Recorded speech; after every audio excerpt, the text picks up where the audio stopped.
Ursa అంట, ఊరు పేరు లేని ఉర్సా. ఎప్పుడన్నా పేరు విన్నారా? ఉర్సా అనే సంస్థ అంట.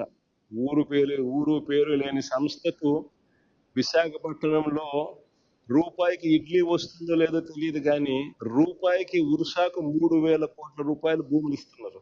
దాని క్యాబినెట్ క్లియర్ చేసిన ఈ మనిషి నారా లోకేష్ స్నేహితుడు. 56 ఎకరాల 36 సెంట్లు, ఎకరా 50 లక్షలు ఉర్సాకి ఇచ్చింది. ఒక్క పని చేస్తాం, తమరు ఎమ్మెల్యే, నేను ఎమ్మెల్యే. తమరు ఎల్హంకలో విశ్రాంతి తీసుకుంటూ అప్పుడప్పుడు వచ్చి ఇటువంటి సొల్లు కబుర్లు చెప్పిపోతారు. ప్రజలు నమ్మించేదానికి మోసం చేస్తారు. మీరు చేసిన విధ్వంసం ఇప్పటికే మర్చిపోలేకపోతున్నారు. నేను ఒకటే అడుగుతున్నా, నేను తమరిని, ఇది కన్నా రూపాయికి ఇచ్చుంటే, ఇడ్లీ వడ రేటుకి ఇచ్చుంటే నేను రాజీనామా చేస్తా. సర్వేపల్లి నుంచి వచ్చి ఇక్కడికి వచ్చి రాజీనామా చేస్తా. తమరు ఎల్హంక నుంచి వచ్చి పులివెందులకు రాజీనామా చేయండి. పులివెందులు ఎమ్మెల్యేగా, నేను సర్వేపల్లి ఎమ్మెల్యేగా రాజీనామా చేస్తా. ప్రిపేర్ అవుతాం, ప్రజల తీర్పుకు కూడా ప్రిపేర్ అవుతాం. అంటే ఇంత పచ్చి